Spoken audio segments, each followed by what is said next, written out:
I sit here looking at you, and I've had 2 dialogues with you in the past, and I was going through some notes that you were trying to cheat by looking over my shoulder at. And one of the references to you in one of the articles was keen-witted, sharp, alert. And I thought, oh, I remember that. I remember the keen wit. It was the good old days.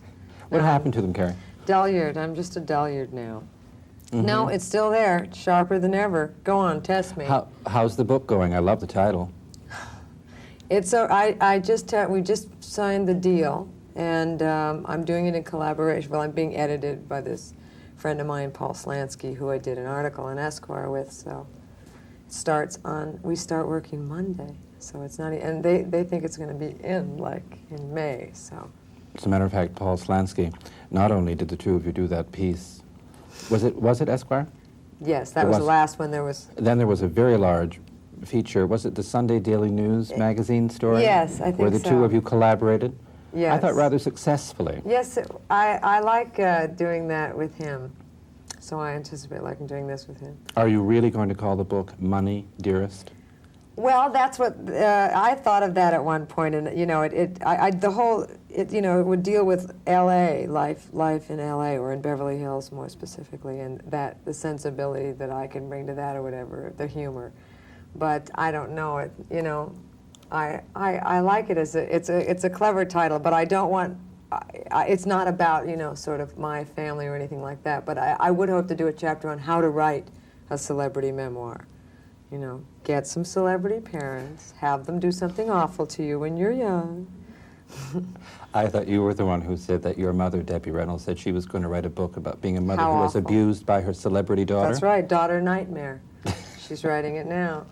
I'm smiling at you because your friend, Paul Slansky, one of the things the 2 of you shared in one of those stories was the time that your brother Todd accidentally shot himself. And you came home and found the house, the walls covered in blood, and of course your mother had to go to the hospital. In a cab. In a cab? I forgot that, Carrie. I don't know if I put that. But the reporter who stopped and said to Debbie Reynolds, "Did you shoot your son?" For publicity. And yes. your mother replied at the time? Yes, and I can only do one more play because I only have one more child. You see, I think with chapter headings like that, Carrie, it's just... With a life like that, who needs... Number 2 with a bullet. Well, I don't know that I'm going to tell every anecdote that ever... Certainly the best writing you can do comes from your own experience, but it's, I'd die if I wrote, she'd tell a scathing expose of her entire... No. So I probably will include stuff like that in it, but not... It certainly will in no way be a portrayal of my family's hijinks. Do you remember the time that when Candice Bergen was writing a number of features for Esquire magazine during her photojournalist I remember days? she did one about Lena Wertmuller, right? Did Lena Wertmuller, but she wrote one that had the snappy title of Can a Girl from Beverly Hills Can a Girl educated at Marymount and from Beverly Hills find happiness in the People's Republic of China? That's great. Found out she couldn't, came home. I didn't read that one. I would think you can't take the girl out of Beverly Hills or the Beverly Hills out of the girl, I don't think. Well, not when we have people like you, Carrie, saying lines about being street smart until you remember the street was Rodeo Drive. Exactly. That was me. It's true. Are you and Woody Allen longtime friends and colleagues? No. Did the phone ring and Woody said, "Carrie, I think it's time"? The Woodman called me. Hey, Care, come on, let's go. No. It was offered through my agent. I had met Woody Allen when I was 15 years old, and I got up enough nerve to go up to him wearing some unbelievable beaded dress at Joan Hackett's house at a Christmas party, and I said to him, "I like you more than my own hair color." I have no idea. I'd never forget saying that, and he looked at my hair and he said, "That's a great compliment." And I have met him over the years, but I am not real friendly with him. I mean, I'm not a pal. We don't go out drinking together. Not only because of the unique work in film of Woody Allen being known for shooting long scenes in their entirety, but also his habit of calling actors back some months later to reshoot scenes or to shoot scenes that weren't there originally. Right. Was there ever more of April? No, actually, there was one more scene with April, but with Sam Waterston, where you see us together at an art exhibition, and April is saying that same flaz that she says about the buildings. How organically bound and yet Carlos Castaneda, really liberating in a kind of an aesthetically constraining way, you know, I mean, that was cut out, looking at Max von Sydow's paintings. But we did reshoot a scene 3 times, and I came back from India to reshoot it the 3rd time, and arrived on the set and got food poisoning and went to the hospital. So then I rescheduled it again. It's never a dull intersection. Did you know, is it Diane Wiest? Diane Wiest. Did you know her from New York, her theater work? I had seen her in several plays, but she was incredible. Always a fan of hers. She's and wonderful. Barbara Hershey? Were you acquaintances at all? No, I don't. Barbara and I had a mutual friend, but we had never met. I'd heard about her for like a couple of years, so no. But we all sort of became friendly around this. Barbara is a neighbor of mine in New York now, so we all did see one another a lot then. Would it surprise you if George Lucas saw Hannah and her sisters and your work as April and sent you another telegram saying more intense, faster, at least in your I song? don't think I could get much more intense or faster. What It's is an the history interesting of that, direction for me. Just that, you know, that whole film, it's an adventure film. We're not, you know, none of us sit around and kick back and tell old war stories in those movies, or, you know, it's just, no, get down, shut up, you know, this, look, oh my God. That's, so that one's instinct sometimes is to want to sort of have a more human beat. There's no, you don't take beats, you beat the dialogue to death, you do it to death. So that's faster, more intense. George Lucas always would say, you know, go, do it as fast as you can, and just do it like that. I didn't have an upper lip in the entire second film. And I asked him if he would mat it in. Or next time I would just know, no, there are more! But it's not about really looking great. It's about getting through those squibs without burning yourself. But then you did admit, Carrie, that after number 1, when you did 2 and 3, your costumes were more feminine. No. Your lips may not have been outlined, but your No, costumes had more flow. It's Eve Arden in space, I swear. No, they didn't. I wore that ski suit in the second one, and they had me roll around in ashtrays to get them dirty anyway. I brought all that up because after, when you went away, as you have done on occasion, disappeared for some time to think things over, write, I'm sure, because of the poetry.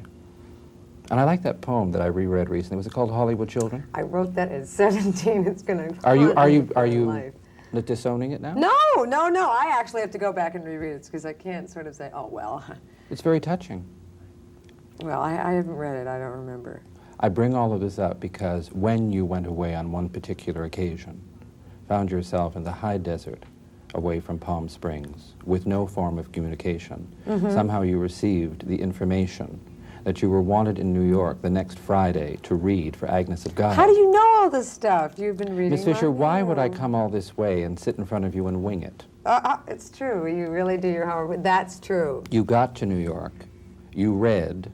You couldn't even get the director, Michael Lindsay Hogg, because it was Christmas holiday. Oh, and I was put in without him. You worked with a stage manager, and in 11 days, you stepped onto a proscenium stage in the company of Geraldine Page and Elizabeth Ashley. It's now true. that's guts. That's show business. Is it? This is, I was brought up with the dictums of no singing at the table and the show must go on. And I'm not sure when it goes off, so I just proceed until somebody tells me. But, you know, I do what the situation requires.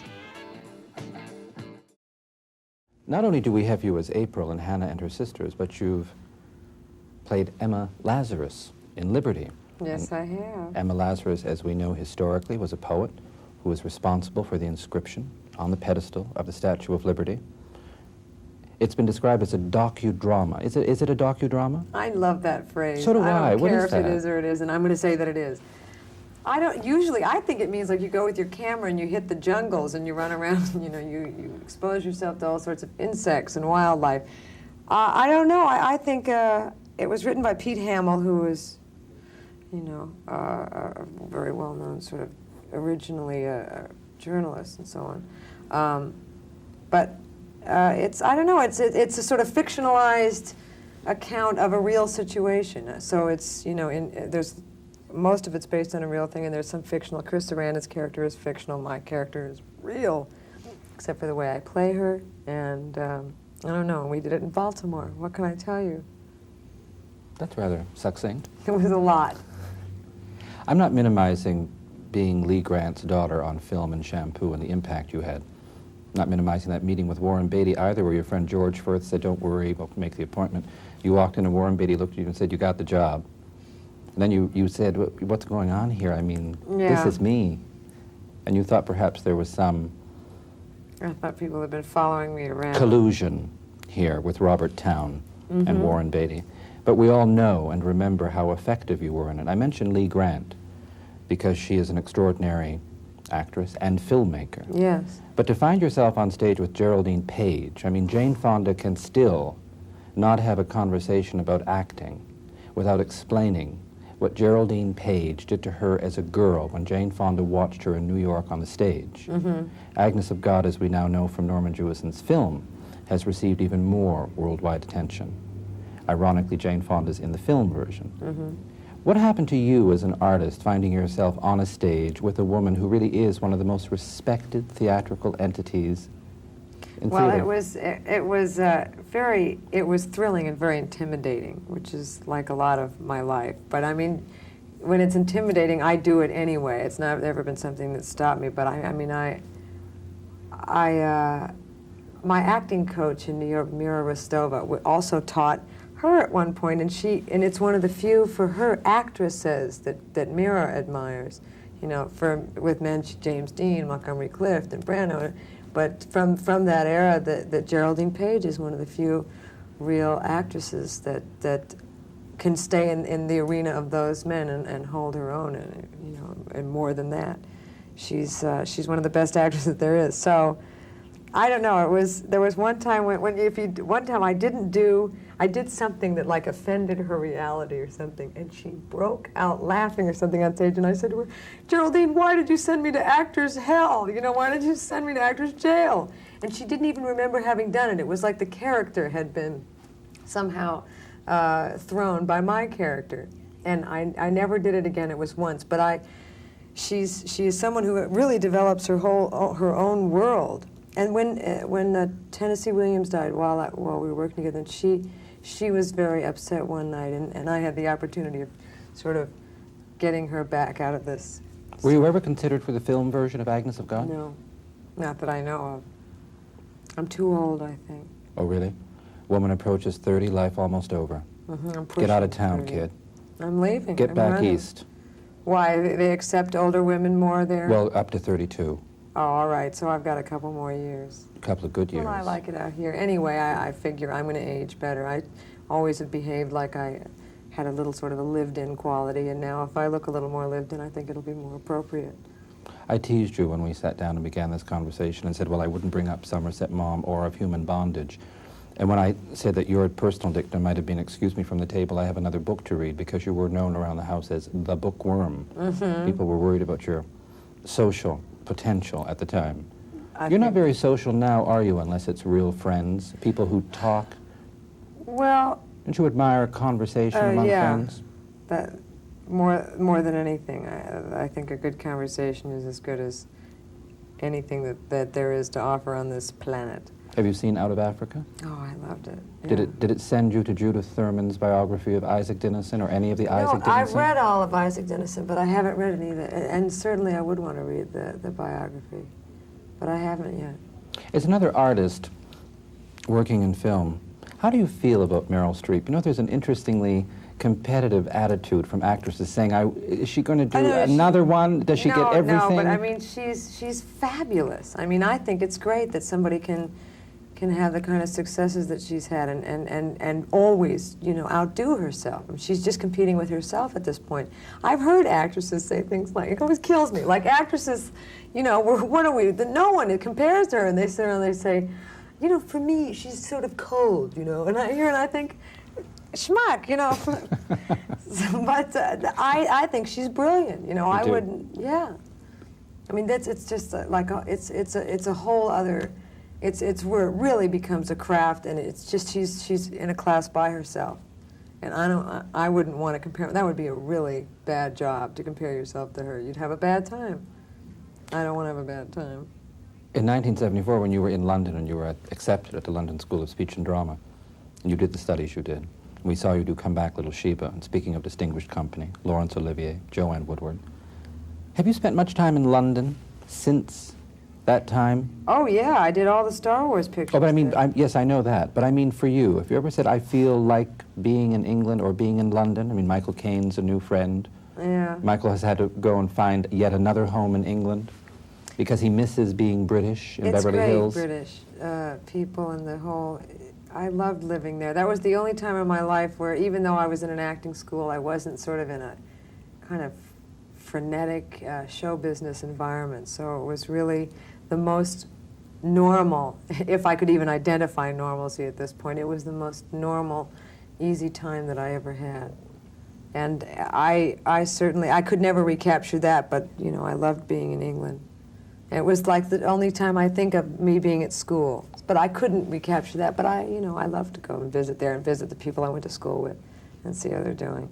When you were at the Central School of Speech and Drama, Carrie, how were you accepted by the British students, your peer group at the Academy? Were people aware of anything other than you were another student? Were you allowed to be an individual? Yes, but you know, everybody comes in with something. I figure, I come in with just a little bit more. Like, you get to know more about me before you meet me. It's like a freight that you carry, which is that my parents are celebrities. I'm probably wealthy, you know, and I come from a very specific kind of lifestyle that gets a lot of attention. So, you know, there's a lot more givens, or you imagine there to be. So you're fighting preconceived notions. Whereas, you know, but everybody comes with their things that they're, sensitive about when they're at school. I would be sensitive about that, because I wanted to fit in. Everybody wants to fit in. So you have a kid that maybe thinks he's fat, or somebody that doesn't, you know, like his skin, or he's too short, or, you know, everybody has something that they struggle with. And, you know, at that time, certainly when I was going into that school, I did struggle with that. I would rather not have been that, and it embarrassed me. Sometimes I would go to school, and my mother sent a limousine to take me, and I would have to be dropped 2 blocks. And, you know, it just, you don't want to stand out that much. But I was brought up standing out, so you learn to adjust to it, but I don't know if you ever truly can really like it, particularly when you're the only one. I grew up here with a lot of other kids like that. So, but when you're in an environment where you're the only sort of celebrity, I'd already made a movie, I got media attention while I was at the school. So, but they accepted me pretty soon after that. Something I'd like to resolve, because you've been, as I told you, you were described in one story as keen-witted about the Star Wars trilogy and how much of a multi-millionaire it might have made you. You were explaining the distinction in show business between gross and net points. Did I explain it well? Because I've forgotten the definition. Well, I understand several accountants called you. Really? No, no. But people have a misconception that all of you in the Star Wars movies became multimillionaires because George Lucas said, "I give you points."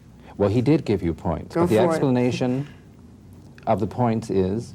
Well, it's a percentage of the, oh my God, a movie has to make 2.5 what it costs. So if the movie costs $10 million, $20 million, $30 million, it has to make 2.5 times that, and then after that, when it goes into profit, you make a percentage of that money, not from $1. So when you hear that it makes $300 million or whatever, whatever it is, that, we're not... The point is, Ms. Fisher, you will continue to work. Of course. I would in either case, even if I had gotten gross points. I have enjoyed being with you, and I hope when the book is a fait accompli that we can sit down and talk about it. Okay, great. All right. All right. See you then. Yes, sir.